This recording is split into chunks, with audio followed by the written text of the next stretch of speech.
اب عمران خان ایک controlled jail کے اندر ہے، اڈیالہ جیل کے اندر۔ اڈیالہ جیل شاید پاکستان کی سب سے ہائی سیکیورٹی جیل ہے۔ نہ صرف یہ کہ وہاں پر سیاسی قیدی ہوتے ہیں، اس کے علاوہ بھی وہاں پر اس طرح کے بہت سارے ٹیررسٹ بھی ہیں جن کے بارے میں پوری قوم کو پتہ بھی ہے۔ بڑے بڑے نام جو ٹیررسٹوں کے ہیں وہ وہاں پر، اور اس کے علاوہ بہت ساری سیاسی شخصیات ماضی میں بھی اب بھی وہاں پر قید ہیں۔ تو اس وجہ سے ہائی سیکیورٹی جیل ہے، عمران خان صاحب بھی وہاں ہیں اس وجہ سے بھی۔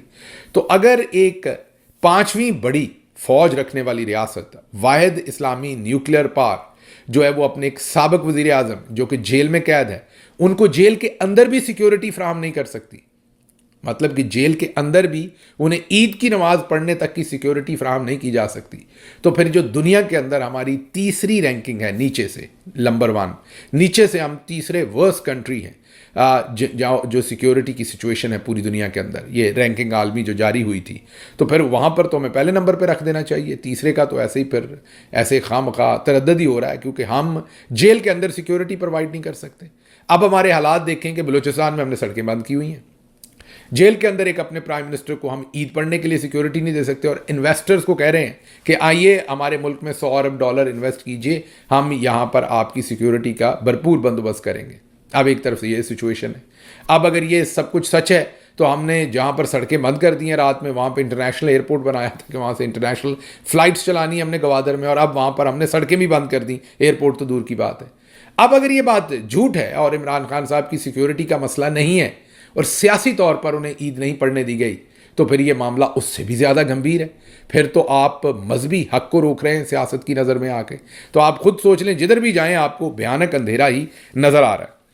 اس کے بعد جو اگلی خبر آپ کے سامنے رکھنی ہے وہ یہ خبر رکھنی ہے کہ آج بشرا بی بی کو بھی ظاہر ہے بہت ہی زیادہ وہاں پر تنگ کیا گیا ہے، ان کے ساتھ بھی کسی قسم کی کوئی خاتون بھی ہیں، عید بھی تھی، ان کے خاندان کو بھی نہیں ملنے دیا گیا۔ پھر وزیر اعظم شہباز شریف صاحب نے بھی پیغام دیا، عید پر اخوت، محرومیوں سے جو محروم ہیں ان سے ہمدردی کی اپیل کی ہے، جعفر ایکسپریس کے سانحے کے شہداء کے لیے دعا کی ہے، لیکن ان کی تحقیقات پر مکمل خاموشی ہے۔ وہاں پر اگر کوئی سیکیورٹی لیپس ہوا ہے، کوئی انٹیلیجنس لیپس ہوا ہے، اس پر کوئی بات نہیں ہے، وہاں پر مکمل ہماری خاموشی ہے۔ تنقید کریں تو پھر آپ کو ملک دشمن قرار دے دیا جاتا ہے۔ اچھا، پھر جو ڈرون حملے کے اندر وہاں پر ہلاکتیں ہوئی ہیں، جاں بحق ہوئے ہیں لوگ، وہاں پر اب کہا جا رہا ہے کہ وہ سارے دہشت گرد تھے۔ جی ہاں، لوگوں کے زخموں پر نمک چھڑکا جا رہا ہے۔ ایک طرف آپ غور کریں کہ جو خیبر پختونخوا کے وزیر اعلیٰ ہیں وہ بھی کہہ رہے ہیں، وہاں کے وزیر جو ہیں ڈاکٹر امجد وہ بھی کہہ رہے ہیں، اخبارات بھی کہہ رہی ہیں، ان کے ویڈیو میسیجز بھی ہیں، جن کے خاندان والے وہاں پر جاں بحق ہوئے، وہ کہتے ہیں ہم سویلین ہیں، ہم انوسینٹ ہیں، ہمارا دہشت گردوں سے کوئی لینا دینا نہیں۔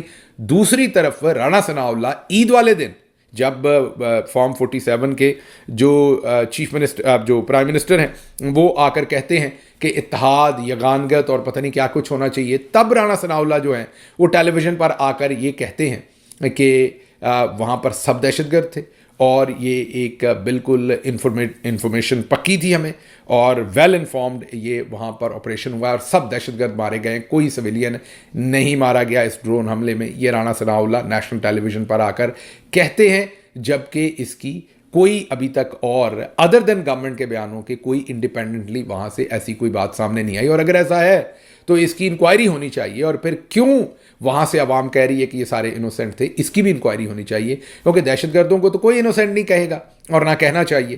تو یہ اب آپ دیکھیے کہ پاکستان کے اندر کیا مذاق چل رہا ہے کہ وہاں پر جو وزیر گئے ہیں متعلقہ، جو وہاں پر عوام ہے وہ سڑکوں پر لاشیں رکھ کر احتجاج کری۔ اب دہشت گرد تو سڑکوں پر لاشیں رکھ کر احتجاج نہیں کریں گے، خواتین اس کے اندر، نوعمر بچے جو ہیں اس کے اندر جاں بحق ہوئے ہیں۔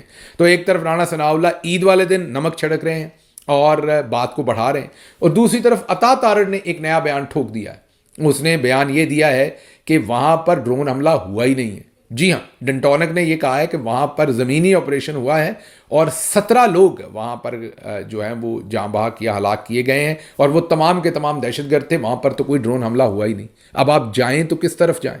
ایک طرف سروسز چیف کا پیغام ہے، دوسری طرف فارم 47 کے وزیر اعظم کا ہے، تیسری طرف انہی کے مشیر جو ہیں وہ کہہ رہے ہیں کہ ڈرون حملہ ہی ہوا تھا اور سارے کے سارے دہشت گرد تھے. تیسری طرف ڈنٹونک ان کے جو انفارمیشن منسٹر وہ کہتے ہیں کہ کوئی آپریشن نہیں ہوا، کوئی ڈرون حملہ نہیں ہوا، زمینی آپریشن تھا. 17 لوگ وہاں پر ہلاک ہوئے ہیں اور سبھی کے سبھی دہشت گرد تھے. آپ بتائیں قوم جائے تو کس طرف جائے؟ معاملات جو ہیں وہ سارے کے سارے آپ کے سامنے ہیں. آگے جی، چیف جسٹس صاحب نے بھی بیان ٹھوکا ہے. عید کا دن تھا، ظاہر ہے انہوں نے بھی آپ سب کو مبارکباد دینی تھی، دیں بھی کیوں نہ، کیونکہ ان کی تو دبئی لگی ہوئی ہے. وہ تو آرام سے عیاشی فرما رہے ہیں، کام کوئی ہے نہیں. چیف جسٹس ان کو رہنے نہیں دیا گیا. مراد چیف جسٹس والی ہیں، ذمہ داریاں چیف جسٹس والی نہیں ہیں. تو انہوں نے کیا کہا ہے؟ انہوں نے کہا کہ قانون کی حکمرانی کا اعادہ کرتے ہیں، لیکن عدلیہ کی کارکردگی پر سوال اٹھا دیا. 136ویں نمبر پر ایسے ہی تو آپ ہیں نہیں. آپ نے اگر تھوڑا سا قانون کی حکمرانی کا مزید اعادہ کیا تو جناب ہم نمبر 1 نہیں ہو جائیں گے اس طرف. تو آپ اعادہ نہ ہی کریں، آپ آرام سے سوئیاں شوئیاں کھائیں. آپ یہ کس چکر میں پڑ گئے ہیں؟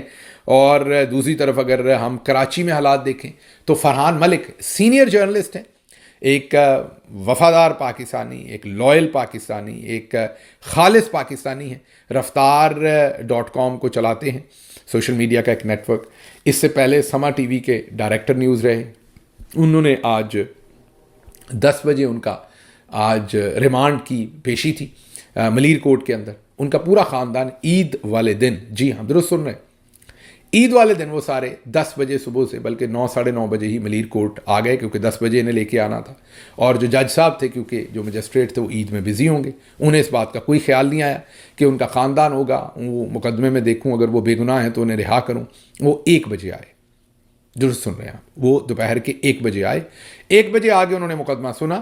جو مقدمے کے اندر ثبوت پیش کیا گیا، جس گواہ کو پیش کیا گیا، اس نے جب آ کے عدالت میں فرحان ملک کو دیکھا، اس نے کہا جی میں تو ان کو پہلی دفعہ دیکھ رہا ہوں، میں نے تو آج تک ان کو پہلے نہیں دیکھا. اب اس کے ساتھ ہی مقدمے سے فرحان ملک کو ڈسچارج کرنا چاہیے تھا، باعزت بری کرنا چاہیے تھا، لیکن کیونکہ اوپر سے احکامات کچھ اور ہیں تو جج صاحب نے انہیں جوڈیشل کر دیا، انہیں جیل بھیج دیا. تو یہ تو حالات ہیں. اور دوسری طرف چیف جسٹس کہتے ہیں کہ ملک میں انصاف دینے کا اعادہ کرنا ہوگا، قانون کی حکمرانی کا اعادہ کرنا ہوگا. جناب نظام دین کی حکمرانی کا اعادہ آپ نے کیا ہوا ہے، وہی کام چل رہا ہے، وہی چلے گا، اور کچھ مجھے ہوتا ہوا نظر نہیں آ رہا. اگلی خبر کی طرف بڑھتے ہیں. پی ٹی آئی کے آج سینٹرل آفس نے ایک نوٹیفیکیشن جاری کیا. بہت عمدہ نوٹیفیکیشن ہے، بہت عمدہ ہدایت ہے، پرووائڈڈ کہ ہمارے ایم پی اے اور ایم این ایز جو ہیں وہ اس پر عمل بھی کریں. اور وہ ہدایت یہ ہے کہ شہداء جتنے بھی ہیں پاکستان تحریک انصاف کے اس ساری موومنٹ کے اندر، اور جتنے بھی قیدی ہیں جیلوں کے اندر، وہ رہنما ہوں یا ورکرز ہوں، اور جتنے بھی لوگ جنہوں نے اس کے اندر سفر کیا ہے، ان کے گھروں پر ہمارے تحریک انصاف کی leadership, M N As, M P As, ticket holder ضرور جائیں، ان کے خاندانوں سے ملاقات کریں، ان کے خاندانوں سے یکجہتی کا اظہار کریں، اور ان کو احساس دلائیں کہ پی ٹی آئی ایک فیملی ہے، پوری قوم جو ہے وہ ان کے پیاروں نے جو قربانیاں دی ہیں اس کے ساتھ کھڑی ہے. بہت ہی عمدہ نوٹیفیکیشن ہے. امید کرتے ہیں کل دیکھیں گے بھی کہ کتنے لوگ گئے ہیں آج پورے عید کے دن میں، کتنے لوگوں نے اس سارے پروسیس میں حصہ لیا ہے، اور اس کے اوپر نظر رکھیں گے. لیکن یہ ایک اچھا آج فیصلہ تھا میرے خیال میں، اور اس کو ہونا چاہیے تھا. اچھا جی، اب اگلی خبر کی طرف بڑھتے ہیں. اگلی خبر بہت ہی حیران کن ہے. جیدہ جی ہاں، جاوید چودھری صاحب نے عید پر نئی ریسرچ شائع کی ہے. جاوید چودھری صاحب نوبیل پیس پرائز کے لیے بہت ہی زیادہ اتاولے ہوئے ہیں. ان کو لگ رہا ہے کہ اگر میں بڑی ریسرچ کوئی نہ کوئی اگلے چند دن میں کر دوں گا تو مجھے نوبیل پیس پرائز مل جائے گا. اب انہیں نوبیل پیس پرائز تو شاید ملے یا نہ ملے، لیکن مجھے لگتا ہے کوئی نہ کوئی ضرور مل جائے گا. تو اب انہوں نے یہ کہا ہے کہ خوراک کے انسان پر گہرے اثرات ہوتے ہیں. انہوں نے یہ بتایا کہ اگر کوئی خاتون 4 بچوں کو چھوڑ کر آشنا کے ساتھ بھاگ جاتی ہے تو اس کی بڑی وجہ اس کی خوراک ہوتی ہے. جی ہاں درست سن رہے ہیں، آپ غلط نہیں سن رہے، میں ایسے ہی مغالطہ نہیں کر رہا. یہ میں آپ کے سامنے وہی رکھ رہا ہوں. میری جرت کہ میں ایسی بیہودہ بات کہوں یہ جیدہ جی نہیں کی ہے. اس کے بعد انہوں نے کہا کہ اگر کوئی شخص اپنی والدین کی نافرمانی کرتی ہے کوئی اولاد، تو وہاں بھی خوراک کی جو ہے نا وہ وجہ ہوتی ہے. خوراک تبدیل کریں تو کریکٹر بھی ٹھیک ہو جائے گا عورت کا. جو آشنا کے ساتھ 4 بچوں والی عورت بھاگی ہے, اس مرد کا کوئی چکر نہیں ہے جس نے بھگایا ہے, اس کی طرف جیدہ جی نے اس کی خوراک بدلنے کی بات نہیں کی, عورت کی ہے. تو عورت کا کریکٹر بھی جیدہ جی ٹھیک کر رہے ہیں خوراک سے. اولاد بھی جو ٹھیک نہیں ہے وہ بھی خوراک سے تبدیل ہوتی ہے. اب ظاہر ہے جو میں یہ لغویات کو یقین تو اس پر ہوگا نہیں, تو سن لیں خود سے. بیٹا جو اپنے باپ کے ساتھ گستاخی تو نہیں کر سکتا, لیکن اگر بیٹا کر رہا ہے تو پھر اس کا مطلب کوئی نہ کوئی اور وجہ ہے. یا اپنا باپ جو ہے یا ماں ہے وہ اپنے بچوں کے ساتھ لڑ رہی ہے, یا اپنے 4 بچوں کو چھوڑ کے وہ آشنا کے ساتھ بھاگ رہی ہے, تو آخر کوئی نہ کوئی وجہ تو ہوگی نا اس کے. اور یہ وجہ یاد رکھیے گا, یہ خوراک ہے. یعنی اگر آپ صرف اپنی خوراک بدل لیں تو آپ کا لائف سٹائل بدل سکتا ہے. آپ کرمنل سے ایک بہت اچھے انسان بن سکتے ہیں, اور اگر آپ اپنی خوراک کو بدل رہے ہیں تو آپ بہت اچھے انسان سے خوفناک کرمنل بن سکتے ہیں. اب سوال یہ ہے کہ اس کا کوکنگ آئل سے کیا تعلق ہے. کوکنگ آئل سے بڑا گہرا تعلق ہے, یہ ہم آپ کو آج کی ویڈیو میں بتائیں گے. میرے ساتھ گرو زاہد عرفان صاحب بیٹھے ہوئے ہیں. سن لیا آپ نے, یہ ہمارے دانشور ہیں, ان کا نام جیدہ جی ہے, اور انہوں نے یہ فرمایا. تو اب آپ سب کے کریکٹر میں جو بھی تھوڑی بہت جھول ہے وہ خوراک سے ٹھیک کریں, آپ باقی سارے کام چھوڑیں. ہاں یہ ضرور ذہن میں رکھیں, جیدہ جی نے یہ نہیں بتایا کہ خوراک حرام کی ہو یا حلال کی ہو, اس سے بھی کوئی فرق پڑتا ہے کہ نہیں. اس پر جیدہ جی مکمل خاموش ہیں. آگے بھی وہ کچھ بڑھ گئے, اس کے آگے بھی انہوں نے کوئی کام ڈال دیا. عید کا دن ہے تو انہوں نے کہا کہ تڑکا اور لگا دیتے ہیں. وہ جو مریم صفدر ہماری بہن ہے, ان کے اور کیپٹن صفدر کے تعلقات پر بھی تحقیق کرتے رہے, اور وہ بھی نیشنل ٹیلی ویژن پر. انہیں پوچھتے رہے ہیں کہ شادی سے پہلے آپ انہیں دیکھتے تھے, آپ ان سے بات کرتے تھے, آپ انہیں میڈم کہتے تھے, مسکراتے تھے ان کی طرف دیکھ کے یا نہیں, آپ جو آپ کے سالے ہیں ان سے آپ کی دوستی تھی, گپ شپ تھی, آپ کے جو سسر ہیں ان سے کس طرح کی فرینکنس تھی. مطلب ان کا دل تو کر رہا تھا کہ وہ جب سہیل وڑائچ صاحب کی طرح ایک دن جیو کے ساتھ میں اور زیادہ بڑھ جائیں. اور بس مجھے حیران ہی کیا جیدہ جی نے کہ ظاہر ہے وہ دونوں چلیں پولیٹیکل سپیس میں ہیں, اب ان کی شادی ہوئی ہے تو بچے ہیں ان کے بڑے بڑے, بلکہ آگے بچوں کے بچے ہیں. تو جیدہ جی یہ کس تحقیق میں آپ پڑ گئے ہیں. لیکن بہرحال جیدہ جی جو ہیں وہ بہت مزے لے کر, جیدہ جی کہیں آپ کی بھی خوراک بدلنے والی تو نہیں ہوئی, مجھے یہ بتا دیں. لیکن یہ آپ کو پھر یقین نہیں ہو رہا تو سنیں ذرا جیدہ جی نے کیپٹن صفدر صاحب کے ساتھ کیا بات چیت کی. اچھا, اس سے پہلے مریم صاحبہ سے کبھی ملاقات ہوئی تھی آپ کی؟ ویسے میں دیکھتا رہتا تھا, جس طرح وہ ہوتا ہے کیا حال ہے السلام علیکم, وہ اس طرح کا نہیں. ٹھیک ہے, ٹھیک ہے. آپ ان کو میڈم کہتے تھے, اس کو کیا کہتے تھے؟ نہیں, اتنا کبھی نہیں ہوا. کبھی ایسی بات میڈم تو میں اب بھی نہیں کہتا ہوں. اچھا, اور اس وقت یہ ہے کہ بس میڈم اور یا کچھ بھی نہیں کہتے؟ نہیں, وہ کبھی بیگم صاحبہ جب آئے, فیملی آئے, تو وہ اتنا وہ نہیں تھا. ٹھیک. اور حسین صاحب اور حسن صاحب, ان دونوں سے رابطہ تھا آپ کا اس وقت؟ وہ اتنا نہیں تھا, وہ فیملی کا اپنا بس ایک ڈسٹنس تھا. ہاں جی, وہ. اور میاں صاحب کے ساتھ بھی کوئی فرینکنس نہیں تھی اس وقت کبھی؟ آج تک نہیں ہے. آج تک ٹھیک نہیں. وہ ڈسٹنس پہ رہتے ہیں؟ نہیں, وہ میں تو کبھی وہ یونیفارم پہنا ہوا تھا باس کو, تو کبھی نہیں, مگر بات سچ کرتا تھا. آج بھی سچ کرتا ہوں. سن لیا آپ نے. وہ بیچارے کہہ رہے ہیں کہ میرا تو بہت فاصلہ ہے مریم صاحبہ سے, میں تو فاصلے پہ رہتا ہوں. پھر انہوں نے کہا میڈم کہتے ہیں, انہوں نے کہا نہیں میں میڈم نہیں کہتا. پھر بعد میں کہا کہ جب مہمان وغیرہ آئے ہوں تو تب ذرا میں کہہ لیتا ہوں. تو اور وہ بیچارے کیا کریں, اس سے آگے ان کے پاس جواب دینے کو اور کیا ہے, جو یہ ساری باتیں ہو رہی ہیں. اچھا جی, اگلی خبر آپ کے سامنے جو رکھنی ہے وہ ایک عسکری ٹاؤٹ ہیں, ہم کہیں گے یا صحافی کہہ لیں انہیں, جو بھی کہنا ہے آپ نے, ان کی مرضی. سینئر صحافی ہیں ویسے, انہوں نے عسکری صحافی کہہ لیں, چلے ٹاؤٹ ذرا تھوڑا سا ہارڈ لفظ ہو جائے گا ان کے لیے. عمران وسیم صاحب, انہوں نے کہا ہے کہ آرمی چیف نے تحریک انصاف کے خلاف طبلِ جنگ بجا دیا ہے. یہ انہوں نے نہیں, نصرت جاوید صاحب نے بتایا تھا کہ عید کے بعد بہت سختی آنے والی ہے تحریک انصاف پر, اور اس دفعہ آرمی چیف کھل کر جو ہے وہ مظالم کریں گے. اب یہ عمران وسیم صاحب کہہ رہے ہیں کہ آرمی چیف نے تحریک انصاف کے خلاف طبلِ جنگ بجا دیا ہے. اس بار آرمی چیف اسلام کا بھی خیال نہیں کریں گے. ہیں کیا مطلب اسلام سے نکل کر کچھ کریں گے؟ مطلب یہ میری سمجھ سے باہر ہے. وہ تو حافظ قرآن ہے, اسلام کا خیال کیوں نہیں کریں گے؟ مطلب کیا کہنا چاہ رہے ہیں یہاں پر عمران وسیم کے اس بار اسلام کا بھی خیال نہیں ہوگا تو کس کا خیال ہوگا؟ مطلب کہ کیا ہوگا پھر؟ کسی اور مذہب کے مطابق ٹریٹ کیا جائے گا تحریک انصاف کو یا کیا؟ یہ میری سمجھ سے باہر ہے. میں کو اگلی بات کروں گا تو پھر تو پتہ نہیں کیا ہی شوشہ چھوڑ دیا جائے گا. اس لیے انہیں بلا کے پوچھ لیں کہ یہ آرمی چیف کو اسلام سے باہر کر رہے ہیں یا کیا کر رہے ہیں, کیا کہنا چاہ رہے ہیں. باقی یہ تو سارے ہی بتا رہے ہیں کہ زمین گرم کر دی جائے گی اور بہت ظلم کیا جائے گا. چلیں, اللہ حفاظت کرنے والا ہے, دیکھتے ہیں کیا ہوتا ہے. اب جس کے پاس طاقت ہے ہم تو اس کو یہی کہہ سکتے ہیں کہ اسے طاقت کا غلط استعمال نہیں کرنا چاہیے. ہم اللہ کے حضور دعا کر سکتے ہیں کہ وہ ان کے دل میں کوئی رحم ڈالیں لوگوں کے لیے, اگر طاقت اس وقت ان کے ہاتھ میں ہے کہ لوگوں پر زمین تنگ نہ کریں. لیکن عمران وسیم صاحب جو ہے وہ لوگوں کو ڈرا رہے ہیں کہ اسلام کا بھی خیال نہیں کیا جائے گا اور تن کے رکھا جائے گا, بالکل تباہی کر دی جائے گی. اچھا جی, اگلی خبر جو آپ کے سامنے رکھنی ہے وہ روسی صدر کی گاڑی میں دھماکہ ہوا ہے.